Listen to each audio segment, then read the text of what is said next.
Un message pour les diplômés. Que tu aies été diplômé il y a 1 mois, il y a 2 mois, il y a 1 an, 5 ou 10 ans, j'ai un message à t'apporter. Ce qui concerne ce que l'on appelle la certification. C'est quelque chose que j'ai pu observer dans plein de domaines d'activité différents, même dans le yoga. Tu retrouves ce que je vais exprimer dans le yoga, dans les études dites classiques, dans le marketing, dans le sport, dans la santé. Tu retrouves ce problème de la certification partout. Peut-être cela a été ton cas, peut-être cela est ton cas, tu me le diras. Pour prendre l'exemple du yoga, pour te montrer un peu ce qu'il se passe et mon avis sur le sujet. Tu as des personnes qui ressentent cet appel d'enseigner par exemple l'Ashtanga Yoga. Ils vont suivre des cours, ils vont pratiquer et ils vont se certifier à travers une formation. Une fois qu'ils possèdent cette formation, que font-ils? Est-ce qu'ils enseignent? Est-ce qu'ils partagent les enseignements? La plupart, non. Ils vont apprendre à ce coup du Yin Yoga. Et une fois qu'ils ont fini, qu'ils sont certifiés, que vont-ils faire? Ils vont apprendre du Vinyasa Yoga. Ou ils vont apprendre à faire du Reiki, ou du magnétisme, ou tout un tas d'autres trucs, sans même utiliser ce qu'ils ont déjà. Et tel est le message que j'ai envie de te partager. Que tu sois dans le secteur de la santé, que tu aies un bac +2, +3, +5, +8. Pourquoi attendre la fin de tes études pour mettre en pratique ce que tu as appris? Laisse-moi répéter ça. Pourquoi attendre la fin de tes études pour mettre en pratique ce que tu as appris?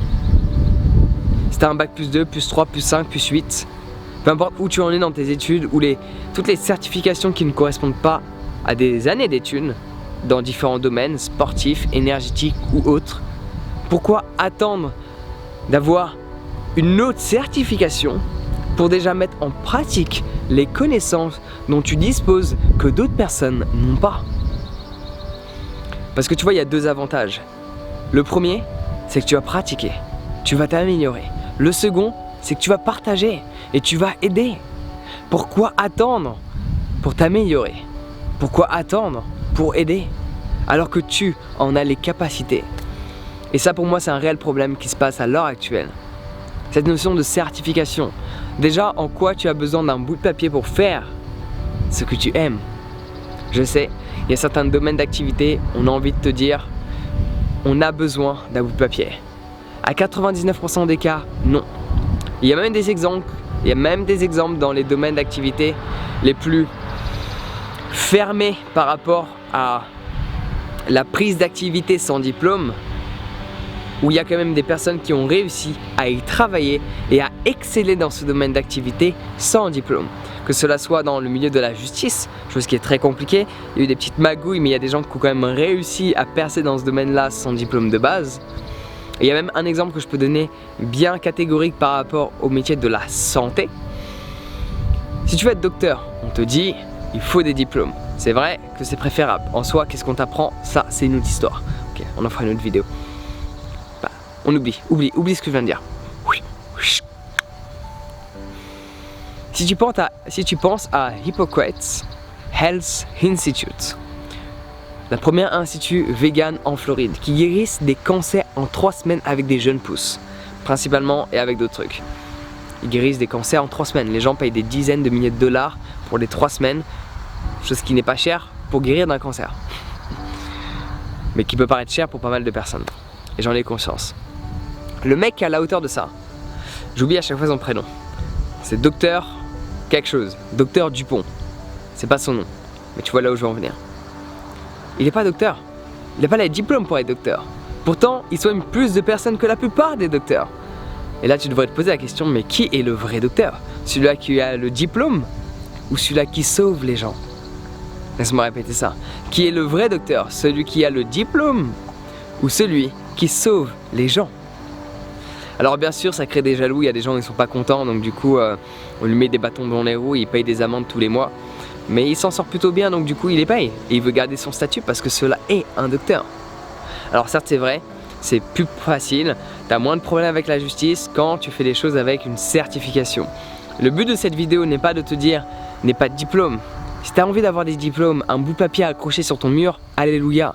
Mais juste prends conscience que les gens qui ont effectué le plus grand nombre de choses dans ce monde n'en avaient pas. Ou ils en avaient, mais dans un domaine d'activité complètement différent de celui dans lequel ils l'ont excédé. Pense à toutes les grandes personnes qui ont changé le cours de l'existence humaine. Avaient-ils ou avaient-elles, toutes ces personnes, des diplômes dans ce qu'ils ont fait? Non. Tu penses à toutes ces personnes qui ont changé le monde technologique. Avaient-ils des diplômes dans ce qu'ils faisaient? En grande partie, non. Ils avaient cette passion, ce désir, et ils n'avaient pas envie d'attendre qu'on leur donne un bout de papier pour faire ce pourquoi ils sont. Laisse-moi répéter ça. Ils n'avaient pas envie d'attendre de recevoir un bout de papier pour faire ce pourquoi ils sont, ce pourquoi ils sont présents, ce pourquoi ils sont faits.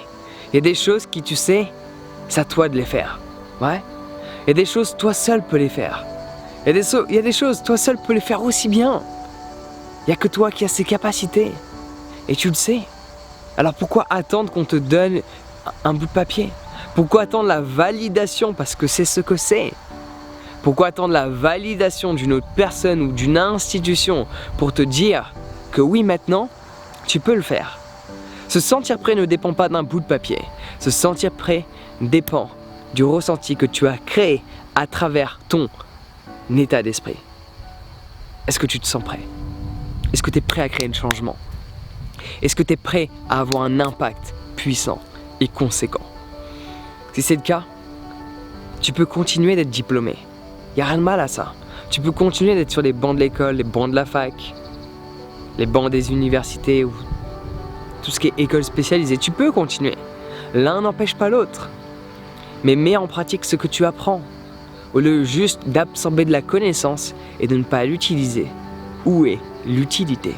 Parce que tout ce que tu apprends a une finalité. Ouais?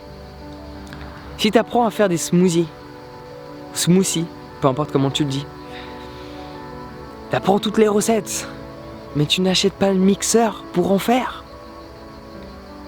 Et quand tu vas chez une personne qui a un mixeur, tu ne fais pas de smoothie ou de smoothie. Où est l'utilité? Le but de l'information que l'on récolte, sa seule finalité est la mise en pratique. Parce que tant que tu ne mets pas en pratique, tu ne pourras pas partager les résultats de cette absorption d'informations. Parce que absorber de l'information pour absorber de l'information, c'est pas très utile. C'est comme manger des pâtes tous les jours pour être en bonne santé. En mode, ouais, pourquoi pas? Manger pour manger. Il y a certains nutriments que ton corps a besoin. C'est bien d'avoir les connaissances de quels sont les nutriments que ton corps a besoin. C'est utile d'avoir toutes ces connaissances. On est d'accord là-dessus. Mais si tu continues de manger des pâtes et du riz blanc, ces connaissances ne vont pas te servir à grand chose. Elles vont te servir dès lors que tu les appliques. Et à l'heure actuelle, je peux t'assurer que tu es prêt. On n'est jamais trop jeune pour enseigner et jamais trop vieux pour apprendre. Ça veut dire qu'aujourd'hui, peu importe l'âge que tu as, peu importe le niveau que tu as, peu importe où tu es dans ton cursus scolaire, ou universitaire, ou intellectuel, tu peux être prêt si tu te décides. Tu peux être prêt par rapport à toutes les informations que tu possèdes déjà. Ce qui va te permettre d'être davantage prêt quand tu vas t'en resservir, parce que c'est toi qui vas aller chercher ces informations. Donc quand tu vas te resservir de nouvelles informations, tu vas pouvoir les rajouter à ton gâteau au chocolat. Ton gâteau au chocolat est déjà fait, la recette est déjà bien, mais tu sais que tu peux rajouter quelques noix dedans et quelques fruits dessus. Ouais? Mais il faut d'abord qu'il soit confectionné. Sinon toutes les nouvelles informations que tu vas accumuler, si tu n'auras pas pleinement utilisé celles que tu possédais, tu vas les oublier. La mémoire, elle fonctionne de différentes manières. Si tu absorbes des informations et que tu ne les mets pas en pratique, tu vas oublier la plupart des choses que tu as appris. Pense à toutes les choses que tu as appris à l'école, que tu n'as pas mis en pratique. Pythagore, en fonction de ton âge, bon c'est plus facile, mais si tu as plus de la vingtaine, Pythagore, premièrement, ça servait à quoi? Heureusement qu'on a les cigales pour chanter quand même, hein. Pythagore, c'est quoi par quoi? C'est quoi la formule? T'as oublié? Pourquoi t'as oublié? Parce que 1, on t'a pas dit c'est quoi l'utilité. 2, tu ne l'as pas appliqué. Tel est le message que j'avais envie de te partager. Quand tu as des informations, quand tu en absorbes, quand tu en reçois, quelles qu'elles soient, mets-les en pratique le plus rapidement possible pour pleinement les incorporer et ne pas les oublier. Et cette vie que tu disposes à l'heure actuelle, si tu veux la vivre et l'expérimenter telle que tu le souhaites, il va falloir mettre en pratique tout ce que tu sais. C'est bien beau de chercher de nouvelles informations. On a tous, dans certains domaines d'activité, un manque d'informations. Il faut aller les chercher pour qu'on puisse s'élever. Mais si seulement tu mettais en pratique tout ce que tu sais déjà, imagine où est-ce que tu serais dans 2 ans. Imagine.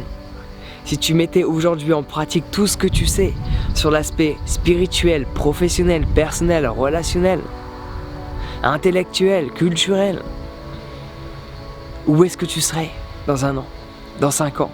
Si tu mettais aujourd'hui en pratique tout ce que tu sais et que tu arrêtais d'attendre la validation d'une personne ou d'une institution. Tel est le message que j'avais envie de te partager. Sur ce, prends soin de toi, passe une bonne journée, une excellente journée, parce que oui, aujourd'hui, tu es prêt, parce que tu l'as décidé. Passe une excellente journée et à très vite.